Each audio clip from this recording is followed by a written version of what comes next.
আসসালামু আলাইকুম বন্ধুরা, সকলে কেমন আছেন? তো আশা করি সকলে আল্লাহর অশেষ রহমতে অনেক অনেক ভালো আছেন এবং আলহামদুলিল্লাহ আপনাদের দোয়াতে আমিও অনেক ভালো আছি। তো আমি সবসময় ভালো থাকার চেষ্টা করি, তাই আপনারা সবসময় ভালো থাকার চেষ্টা করবেন এবং আপনার প্রিয় মানুষদেরকে ভালো রাখবেন। তো বরাবরের মতো আবারও আপনাদের মাঝে উপস্থিত হয়ে গেলাম আমার এই ইউটিউব চ্যানেলের মাধ্যমে সুন্দর একটি ফোনের রিভিউ ভিডিও নিয়ে। তো ভিডিওটি শুরু করার আগে আপনাদের সকলের কাছে একটা অনুরোধ থাকবে, সেটা হলো আপনারা যারা আমাদের এই চ্যানেলে নতুন বা প্রথম বা যারা ফোনের রিভিউ ভিডিও দেখতে ভালোবাসেন তারা অবশ্যই আমাদের এই চ্যানেলটি সাবস্ক্রাইব করে আমাদের পাশে থাকবেন এবং ইতিপূর্বে যে সকল ভাই ও বোনেরা আমাদের চ্যানেলটি সাবস্ক্রাইব করে আমাদের পাশে আছেন তাদেরকে অসংখ্য অসংখ্য ধন্যবাদ জানাচ্ছি। তো কথা না বাড়িয়ে আমি মূল আলোচনায় চলে যাচ্ছি। আজকে আমি যে ফোনটা নিয়ে আলোচনা করবো সেই ফোনটার নাম হচ্ছে মোটোরোলা মোটো G31। মোটোরোলা মোটো G31 এই ফোনটা নিয়ে রিভিউ করব। তো এই ফোনটা কী রিভিউ করবো সেই বিষয়গুলো বলে দিচ্ছি। এই ফোনটা রিভিউ করব আমরা এই ফোনটা বাংলাদেশে অ্যাভেলেবল আছে কিনা বা কত টাকা ফিক্সড, কত টাকা হলে পরে আপনারা এই ফোনটা ক্রয় করতে পারবেন মার্কেট থেকে। ফোনটা কি অফিসিয়াল হবে না আনঅফিসিয়াল হবে, কিংবা ফোনের কনফিগার কোয়ালিটি বা কেমন হবে, এই সমস্ত বিষয় নিয়ে আলোচনা করব। তো প্রথমে আমি চলে যাচ্ছি প্রাইজের দিকে। প্রাইজ ইন বাংলাদেশ, এটার অফিসিয়াল প্রাইসটা হবে বাংলাদেশি টাকায় 19,999 টাকা এবং দুইটাই 19,999 দেওয়া আছে। তো একটা প্রাইস ছিল 23,999 টাকা, ওটা ডিসকাউন্ট করে বর্তমানে 19,999 টাকায় করা হয়েছে। তো এখন বর্তমানে হয়তো আপনারা 19,999 টাকা দিয়ে যদি মোটোরোলা মোটো G31 এই ফোনটা ক্রয় করেন তাহলে আপনারা 4 জিবির কাছে 6 জিবি র্যাম পাবেন এবং 128 জিবি রম পাবেন এবং ফোনটা দেখতেও কিন্তু অসাধারণ একটি ফোন হবে। তো যাই হোক, এবার আমি আলোচনা করবো ফোনের মূল বিষয়গুলো।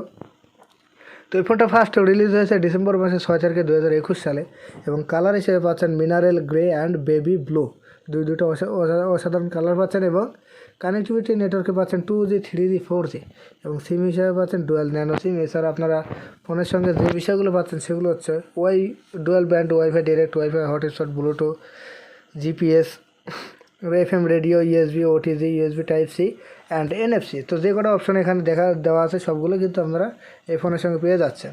তো এই ফোনের বডি স্টাইলটা হবে হচ্ছে 5 hole material glass phone, plastic body হবে, ওয়েটটা হচ্ছে 181 গ্রাম, অর্থাৎ ফোনটা কিন্তু স্লিম হবে।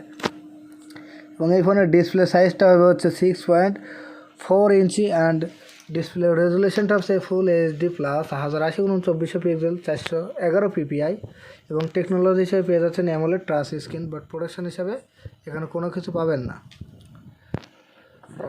তো এবার আমরা স্টেপ বাই স্টেপ দেখবো, ক্যামেরা দেখবো, ব্যাটারি পারফরমেন্স, সিকিউরিটি সব কিছু দেখবো। তো প্রথমে চলে যাচ্ছে ব্যাক ক্যামেরা দেখে। ব্যাক ক্যামেরার রেজুলেশনটা হচ্ছে 350 প্লাস 8+2 মেগাপিক্সেল। ফিউচারে পাবেন LED ফ্ল্যাশ, ভিডিও রেকর্ডিং করতে পারেন ফুল HD 1080-তে।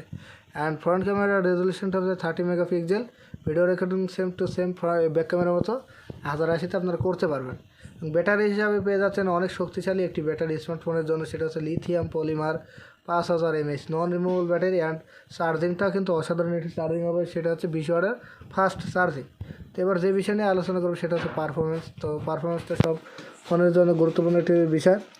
তো এই ফোনের পারফরমেন্স অপারেটিং সিস্টেম আছে Android 11, চিপসেটটা আছে MediaTek Helio G85 12nm, RAM হবে 4GB 6GB, প্রসেসরটা হচ্ছে octa-core up to 2.0 GHz, storage অর্থাৎ ফোন মেমোরি পাবেন 64 থেকে 128 GB এবং সাউন্ড কোয়ালিটি দেখতে পাচ্ছি 3.5mm জ্যাক আছে এবং ফিচার কি লাউড স্পিকার। এবং লাস্ট ফিনিশিংয়ে যেটা দেখবো সেটা হচ্ছে সিকিউরিটি কেমন হবে এই ফোনে। তো এই ফোনের সিকিউরিটিতে যাওয়ার পর দেখতে পাচ্ছি আমরা দুইটা সিকিউরিটি পাবো, একটা ফিঙ্গারপ্রিন্ট, একটা ফেস লক। তো এক ফোনের এক জায়গায় ফিঙ্গারপ্রিন্ট থাকে, তো এই ফোনটার ফিঙ্গারপ্রিন্ট কোথায় হবে সেটা দেখবো।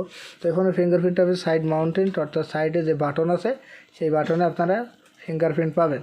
তো যাদের বাজেট 20,000 টাকা তারা কিন্তু অনায়াসে আপনারা মোটোরোলা মোটো G31 এই ফোনটা ক্রয় করতে পারেন। তো আজকের ভিডিওটি এই পর্যন্তই, ধন্যবাদ।